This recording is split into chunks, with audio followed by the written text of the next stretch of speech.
بسم الله الرحمن الرحيم maanta ay taariikhdu tahay 20 bishii 12aad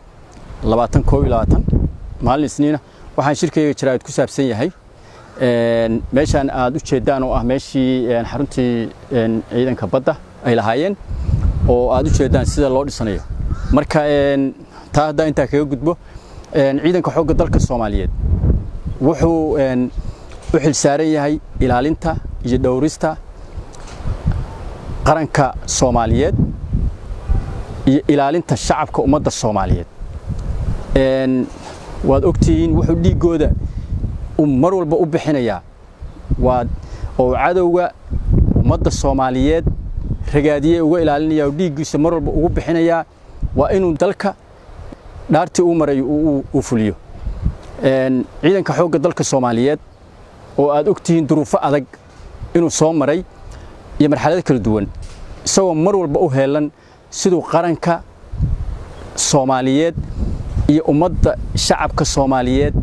oo ilaalin lahaa inta ka bacdi waxa jirta ciidanka badda Soomaaliyeed oo mar walba ku heelan inay ilaaliyaan una xil saaran baddeena Soomaaliya si ay u ilaaliyaan biyaha badda iyo xuduudaheena waxa jirta ciidanka baddu inuu leeyahay hantiyo badan oo maguurta ah oo ay siyaabo kala duwan u isticmaalaan wad la socotaan ciidanka baddu waayatan wuxuu gaaray horumar la taaban karo oo lagu tayeynayo ciidanka agabkiisa iyo xagga ciidannimadaba ciidanka baddu marka wuxuu u xil saaran yahay inuu ilaaliyo oo dhowro biyahaas Soomaaliya aan lagu soo xadgudbin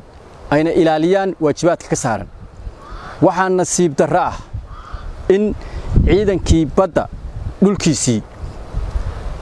oo aad u jeedaan oo loogu talagalay meeshii ay ka dhisan lahaayeen xafiisyada ama aanu halkaan ugu talagalnay in dan shakhsiyadeed loo qaato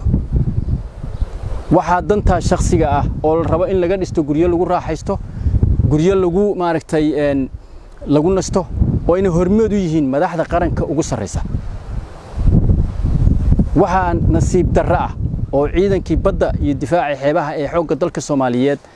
ay dhabar jab iyo moral jab ku noqotay in dhulkoodii ay boob ay ku dhisanayaan madaxda qaranka ugu sareysay oo ugu horeeyo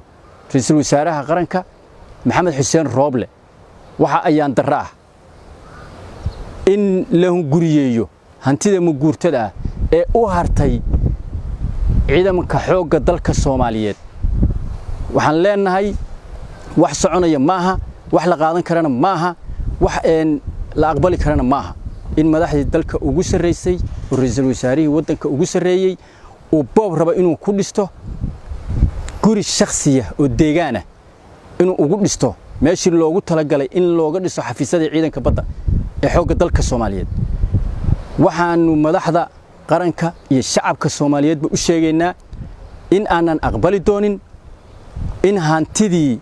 ummadda Soomaaliyeed ee ciidanka aanu u dhaaranay in boob lagu dhisto waxaanan marxaanti marnaba ka noqonayn aanan qaadanayn in mar walba ama la isugu cagajugleeyo ama la yiraahdo xil baa laga tagayaa ama xil baa la isaga qaadayaa haddaanu hadda ka tagayno xilka waxaanu u dhaaranay inaanu dalka iyo diinta ilaalino waxaanu u dhaaranay inaanu hantidii ummadda Soomaaliyeed aanu ilaalino waxaanu u dhaaranay in dhiigayaga u bixino oo u shubno inaanu ummadda Soomaaliyeed difaacno inta aanu u dhaaranay ka been sheegi mayno marxaanti ka noqon mayno meesha anagu aanu xukunno ciidanka badda iyo difaaca xeebaha Soomaaliya ana mas'uulka marxaantina ka ahaan mayo in dusheeda wax lagu boobo mana ka yeelin cagjuuleen baan qaadanayn xilku waa meerto haddaan ka degaynaa laakiin inta aan joogo lagama yaabo in lagu soo xadgudbo hanti qaran leedahay in la boobo shacabka Soomaaliyeedna in la boobo way anaga dhiigayaga u hurnay anaga dhiigayaga u bixinay anaga dhiigayaga aanu ugu talagalnay inay nabad ku noolaa inaanu argagixisada kaga ilaalino inaanu kaga ilaalino baalki laakiin uma aanayma inaan dhulka boobno waxaan leenahay madaxda qaranka ugu sareysa iyo shacabkaba in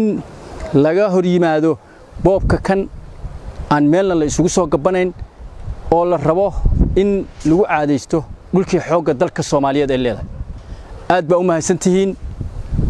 waa idin salaamaya wassalaamu calaykum waraxmatullaahi wabarakaatu